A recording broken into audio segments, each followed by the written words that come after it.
Welcome to My Creative Corner 3, a podcast about quilting, crafting, creativity, and life in a northern town. You'll find show notes at mycreativecorner3.wordpress.com. You can leave a comment, you can sign up for my patron site, you can purchase a virtual cup of coffee, or even sign up for the newsletter. Come back weekly and we'll chat. My name is Vicki, and welcome to the podcast.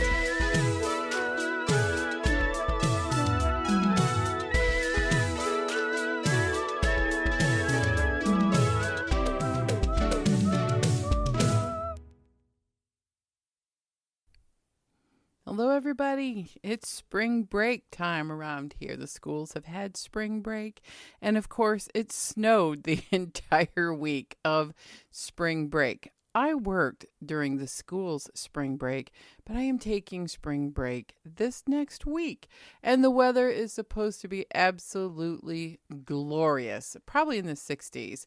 So that's it usually doesn't happen that way. So at least they have a, feeling that it was a well-earned trip to warm weather. Yes, lots of people are traveling to warm weather, and good for them. I don't know.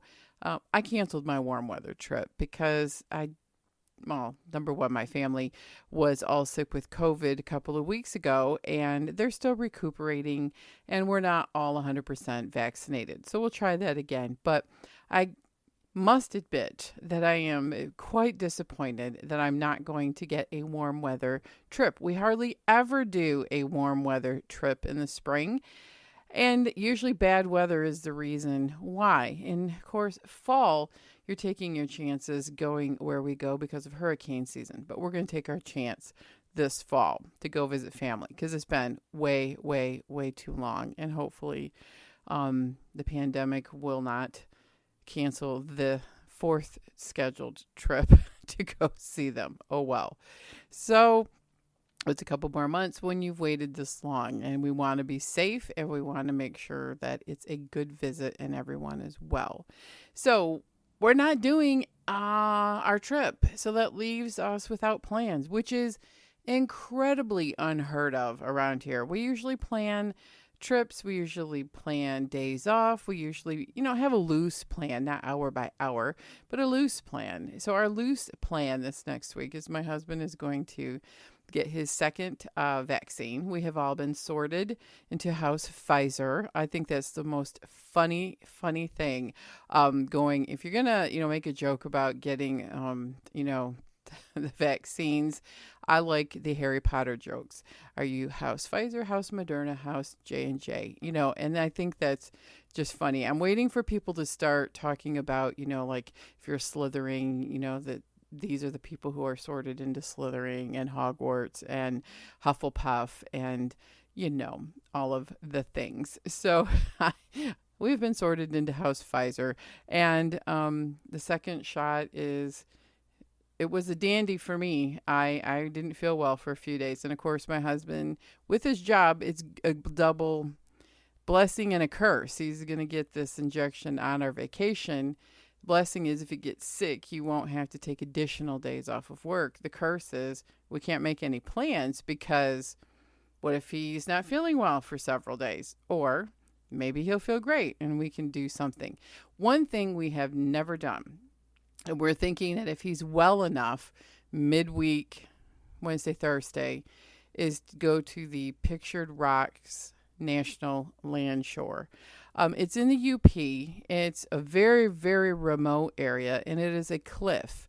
You can see them the best. They're called Pictured Rocks because it looks like pictures if you're in a boat looking at the cliffs. So I'm pulling it up on my phone and just want to see what it's by Munising, Michigan, which is up by Marquette, Munising, and then there's this long shore, very remote. The cliffs are sandstone. It has beaches, sand dunes, waterfalls. All of this is the wild beauty on the Lake Superior shore. Oh, don't they make it sound great? And because, we're spring, you can go look at ice curtains. Well, I'm hoping that the ice curtains are gone. I saw ice curtains at Tequamanon Falls as well as Niagara Falls. I've been there in the winter. And Pictured Rocks is really a beautiful place. I've seen pictures, but I've never been there. Wouldn't it be fun to go somewhere that you've never been before? So these are the fun things. It says, Pictured Rocks National Lakeshore hugs the south shore of Lake Superior in Michigan's Upper Peninsula. It's known for its dramatic, multicolored pictured rocks cliff. Unusual sandstone formations like Miners Castle and Chapel Rock define the park's headland. 12 Mile Beach has a trail through a nearby white birch forest with remnants of shipwrecks that dot the shoreline around the Au Sable Point's 19th century lighthouse. All the things that I love. Mystery, shipwrecks, beachcombing is probably not quite available because it's, no beach. It's cliffs. I mean, several hundred feet. And these cliffs, get pounded by Lake Superior in the winter. So that's the natural geology about the whole thing. And there's also a well-known murder that happened up at Pictured Rocks where there's at one time there was no fencing, and I still think there's no fencing. It's this massive cliff, and I can't find exactly how many feet it drops, but I want to say it's at least 200 feet from the top to the bottom. It is a long ways. And if you get too close to the edge, people have slipped and, there have been injuries. But a couple went up there, I don't know, 10, 15 years ago, and he pushed her off the cliff. Now, this is lots of legends and stories, but this actually was convicted in a court of law. And if you're a murderino like me, I do love a good murder mystery, and I do like real crime mysteries. I had to stop watching some of that during the pandemic because it starts to get in your head a little bit. But maybe it's just because of my lifelong job of observing people and helping people during crisis that I couldn't believe that. I mean, it was like, also it's rural northern Michigan. Why would you even think that no one saw any of this? And anyway, he was convicted. I found it. The geological formations of Pictured Rocks National Lakeshore are most spectacularly represented by the 500 to 200 foot sandstone cliffs that extend for more than 15 miles along the shore. There are sea caves, arches, blowholes, turrets, stone spires, and other features like the famous Chapel Rock that have been sculpted from these cliffs over the centuries by unceasing waves and weather.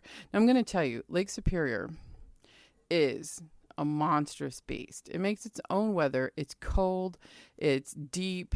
We have the wreck of Edmund Fitzgerald isn't too far from there, which I've been to Whitefish Point. That's another place if you want to go to one of the most lonely, cold, remote places. Even in the summer, it can be that way with the lighthouses that are creepy and give me the creep vibes. With the museum that's wonderful about all of the ships, shipping, and all of that business. Well, they have the bell from the Edmund Fitzgerald in that museum. So this is down the road a piece, as my grandma used to say. And you can see, even if you don't get in a boat, because it's not easy to get in a boat. They have like ferry tours because the waves are usually too high, even in the summer, because the wind is relentless. So it will be not a warm weather trip. This could be, even though it's in the 60s projected, we will bundle up in our winter garb, and I will not forget my mittens as I did yesterday, which is the next story. Hats, all of the things, even though there's hiking trails and stuff, because when you're on the Lake Superior is something else. It doesn't get very warm, even in the summer. You scream when you jump in it, because that's always like the dare when the college kids in Marquette jump off the cliffs. It's like in the 40s. I never did that. I did jump in Lake Huron in cold weather, but never Lake Superior. You might dip your toes in when you're at a proper beach, but no way. It is so cold. So that is maybe the loose working plans. If the weather goes bad, I'm not traveling up there and walking through the woods in a snowstorm because we've had several inches of snow this week. Thank goodness it's melted off. And I thought I'd give you a little bit of Michigan trivia because spring it's a mix of all seasons in one week. So what happened yesterday was with the pandemic, we cannot gather inside at large numbers. And my nursing supervisor is retiring after 30 years of working at the agency. I know people work here a long time. And if I stick it out 10 more years, I will have worked here 30 years. And it's a terrifying and exhilarating thought all at one time. I mean, people don't usually stay in one place like that much these days, is my hearing, because people go 30 years, what? So my boss retired. Now she's going to stay on as a consultant for a special project, so it's not like I'm never going to see her, because she and I have known each other over the years in different roles and different types of relationships. So I felt it was important for me to be there. I've known her for 20 some years.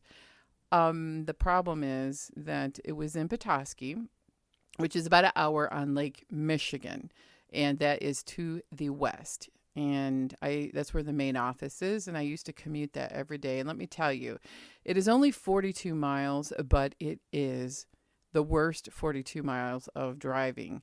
It's uphill, downhill, twisty, turny. The wind in the winter, it can be an hour to an hour and a half easy because of our terrible snows. And in the summer, it can be super terrible because of tourism and road construction. So yesterday was fine. There was neither tourism nor road construction. Yes, there was snow, but it melted. But there were probably 50-mile-an-hour wind gusts with a steady 20-mile-an-hour wind. The only place that they could find for this party was a pavilion. And where are all the pavilions and the lake sides of towns? On the waterfront. Oh my God, I was so cold. I had my crocheted Jane shawl on over my jacket. I forgot my hat and mittens, but I had my face mask on. Not because we were outside and we were all vaccinated and could stand 6 feet apart, because we were so flippin' cold. We had to wear it to keep our faces warm. And sunglasses, because the sun was beating. So we played the pandemic game. Who are you? I can't tell with all the clothes you're wearing and the face mask and the sunglasses. It was a hoop. I lasted an hour before I started to chatter. I had to go. My fingers were so cold. I had a piece of cake, said my goodbyes, wished her well on her trip to Florida. I'm very jealous, and said hey to all the people that I don't get to see very often. But let me tell you, I haven't driven that far in the last year very much. I did pretty well. I'm really glad that the person ahead of me got the speeding ticket going down the hill because I didn't set my cruise control. And I was speeding a little bit too, but I quickly slowed down and set my cruise. I remembered how to do that. And I only made one attempt to make a left-hand turn on the wrong street, or it was actually no street there. I was a block early. I made some people mad, but I felt good because, you know what? I got comfortable. I put gas in the car, which I haven't done in a year. And I'm getting ready for the transition of possibly going back to the office. So it was good to see actual people. It was good to get out and drive and to interact with everybody. I drove the rural back roads, so I didn't deal with bad traffic. So I was frozen when I got home. I was so cold. I was under blankets the rest of the night, drinking hot beverages and trying to keep warm. And now I think I finally warmed up today. So I've decided that, if there's any hint of doing anything over this next week where there might be wind, I need to take my hat and gloves in April. Yes, we do that here in the upper Midwest because you never know. I couldn't believe it. It was so nice in my driveway. I mean, there was a little breeze, so I took, the shawl just as a extra warmth layer, but I didn't think about the hat, and I left the mittens in my other coat. I was pretty mad. Oh well, live and learn. Even at 55, what can you do? Wait, I'm not 55 yet. I'm 54 for another 6 weeks. So, yeah, quit pushing your age, Vicky. So, for the Our Creative Souls part of the podcast, what have my sister and I been crafting? Well, we have been working on gardening. My sister is 3 hours south of me, and she lives near my mom, and they've had much warmer weather. And she was able to find bulbs, and her and my daughter, who lives, in Virginia, sent me pictures rubbing it in that they got bulbs, and they've had growth, in some cases flowers, and I was super sad. But my sister's been doing a lot of gardening and planning. Now, I thought this would be a great creative segment because my sister watches her grandchildren a lot. She works a second shift and she watches the grandkids during the day. Her and her husband do before she goes to work while her daughter is working. And she has done a fabulous job in making like a secret garden for the children who are pretty young, and the youngest is also has some special needs, and she's got a fabulous bird station where all kinds of birds come in. She's done fairy gardens. She and I love fairy gardens. You know how much we love them. But this year, she's trying to plan like outdoor interactive events. They're going to, in events, games and places and stations. She has found some great ideas on Pinterest that she is getting ready to implement. And I think it's super cool. Things like she has a shed that she's going to paint with chalk paint so they can have outdoor art station and drawing, and possibly make a magnetic board where you can throw magnetic darts or get a Nerf arrow, bow and arrow, and do bullseyes. Of course, there's water guns. The interactive things for games, like tic-tac-toe on the ground, just all kinds of very, very cool ideas. She's in the planning stages, but it's a great thing, to plan. And I think it's a great thing that she gets to see her grandkids more, because I don't get to see mine very often.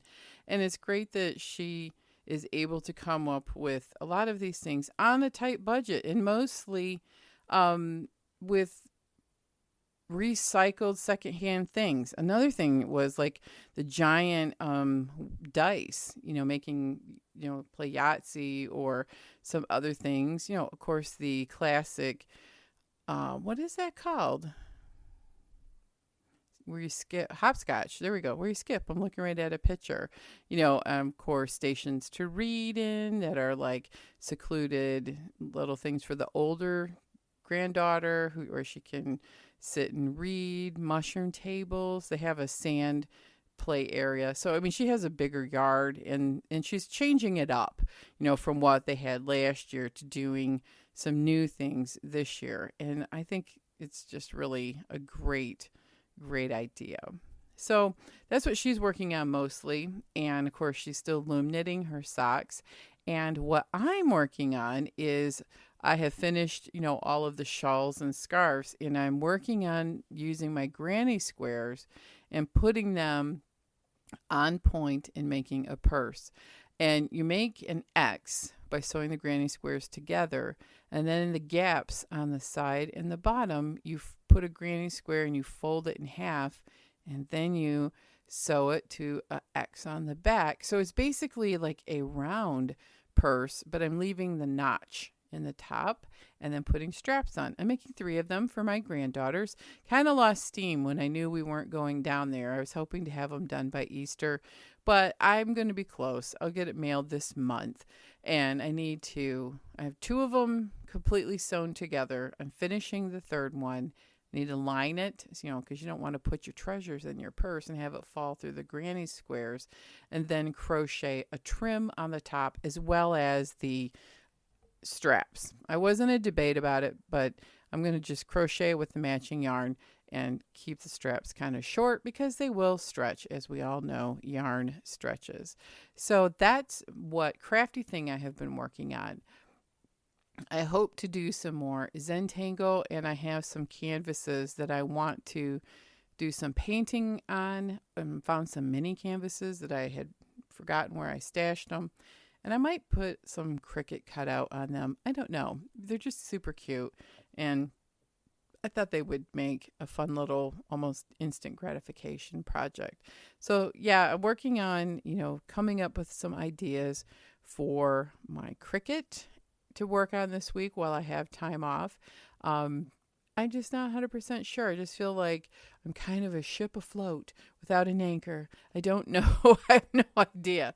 The other thing I saw was a cute thing was they took a embroidery hoop and then crocheted in the ring around toward the inside, like double crochet all the way around, like almost like probably like a spider web effect. But then they embroidered like flowers in yarn on top. And I thought, isn't that cute? I've always wanted to have a wall full of many things.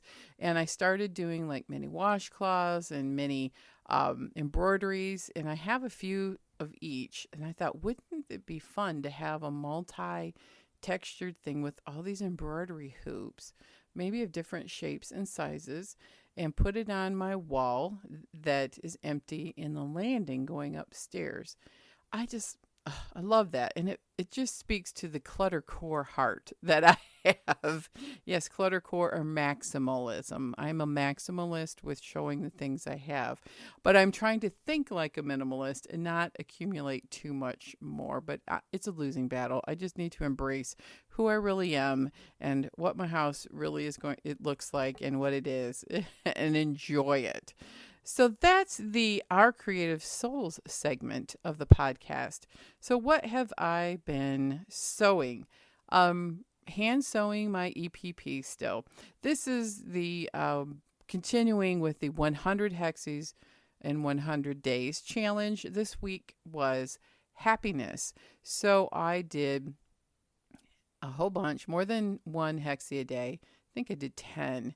About happiness, and I found a bunch of scraps of the old Michael Miller Sarah Jane Peter Pan, and I didn't cut out the people. I cut out the tiny little mushrooms and flowers and leaves, and I found another fabric that was in the same colors that had a tiny little hot air balloon on it. Hot air balloons make me happy. I've never ridden in one, but I love how they look in the sky.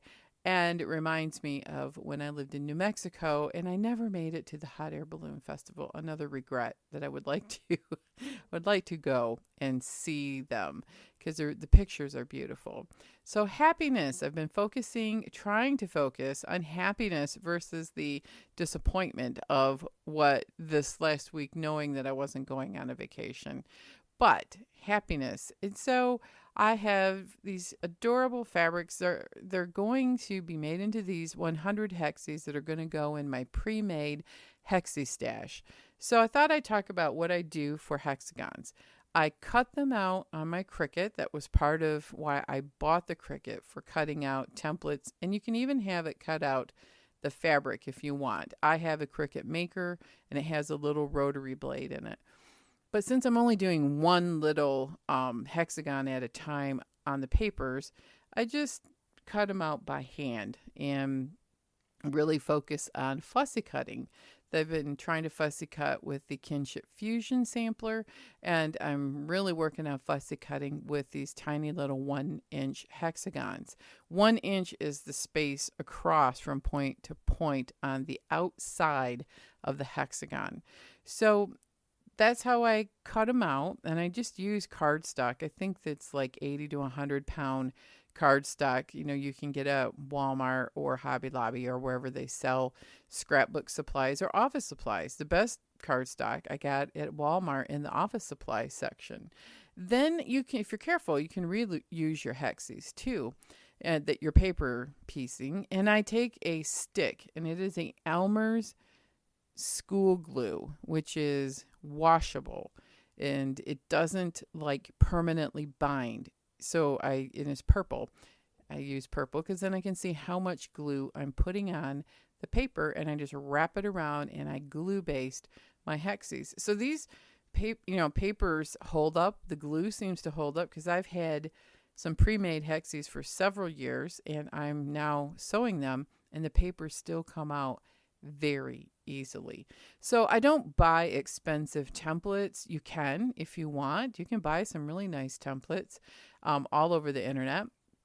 And I don't use the little fine point expensive glue that you can get online, because for $1 or so I can buy these hexagon or not hexagon, these glue sticks from Elmer's Glue to baste the hexagon. There, I completed a thought. Isn't that yay for me?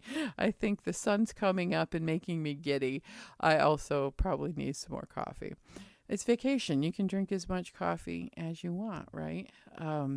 So that's what I've been working on. I sewed one grandmother's flower with the hexagons and my bee-themed fabric, and I still got quite a bit of that. I'm going to keep going, and then each one I press it.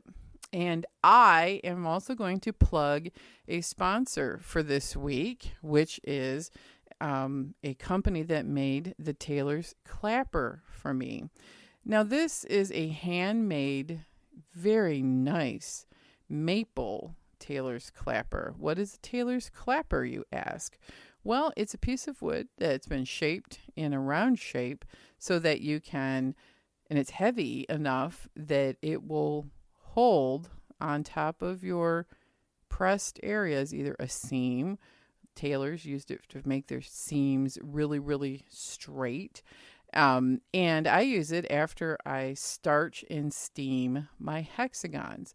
The company is called Hard Rock Woodworks, and they did a fabulous job. They have an Etsy store called Hard Rock Woodworks, Etsy.com, and you can find all of the things. They are making things for quilters as well as things that are for every day. They have like 3D printing also, so you can get their version of EPP quilting magnets, a chain piecing thread cutter.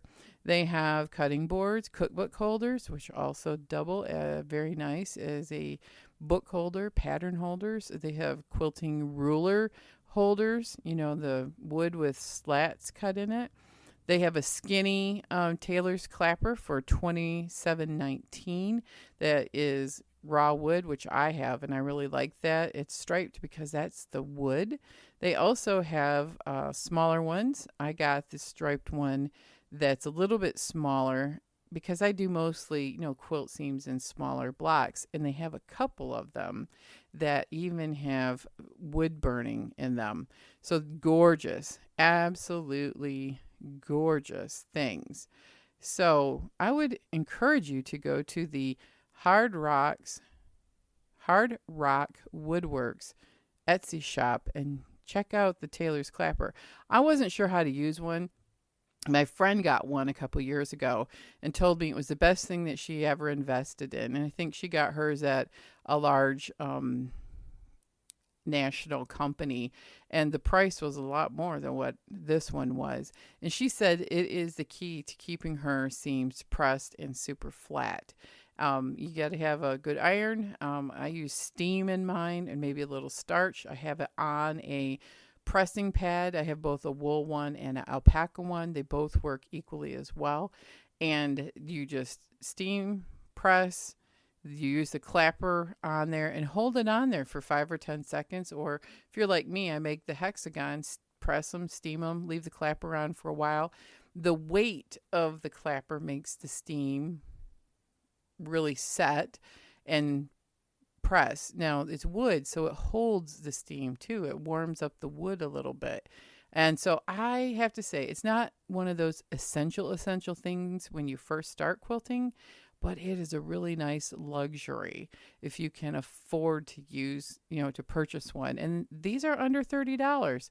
You can get a beautiful handcrafted piece. It's really almost like an art piece.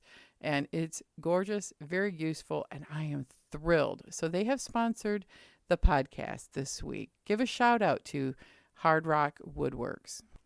Also, they are doing a 10% off if you use the code Vicki, capital VICKI 10, and you can get 10% off on something from the Etsy shop. So really, really gives you an opportunity to try something, and 10% off, and shipping and handling isn't very much money. So Etsy is a great thing. They are right here in the United States. So shipping may be limited to the US and Canada. You'd have to check their website for all of those details. So thank you so much, because I love my Taylor's Clapper, and Hard Rock Woodworks, you did a fabulous job. So that about hits the end of the podcast this week. Remember that you can support the podcast either by buying me a virtual cup of coffee through Ko-fi. I also have a place to purchase that on my Etsy shop, My Creative Corner 3. Weekly, I'm doing a blog post of Saturday morning coffee, so that will come out tomorrow. And every once in a while, I'll throw in a random midweek post about whatever's going on. I have been trying to do a weekly YouTube video of just things that I'm doing, progress reports on the long arm, showing what I'm working on. I've had a couple of videos in a series of what makes this quilt great, explaining what makes that particular pattern great, or something interesting about that style of quilt that you could do and make a great quilt also.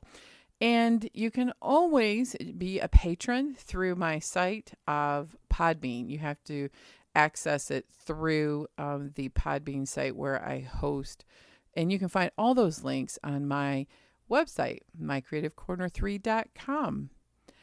I want to encourage everyone to seek out the happiness, because that's what I did this week. And this Hexie's 100 Days, I've been translating the weekly theme into applying it to my life. Now, next week, it's berries. So I'm not sure. I don't have any berry fabric, and I don't want to go buy any. I have a ton of that. I'm going to keep digging through the stash. I might find something with berries on it, but so far I have found berry colors, shapes, and textures that remind me of berries. And I'm thinking berries are pinks and purples and all colors in between, and textures. I don't like to eat berries, but I love their shape and texture. And so this week, I think that's what I'm going to focus on: the colors, the shapes, the textures. And that in itself brings another creative spark as I roll through the week. I'm going to try all the things. I have no idea what I'm doing, and that makes this quite a grand adventure. Have yourself a grand adventure this week, everyone, and quilt on!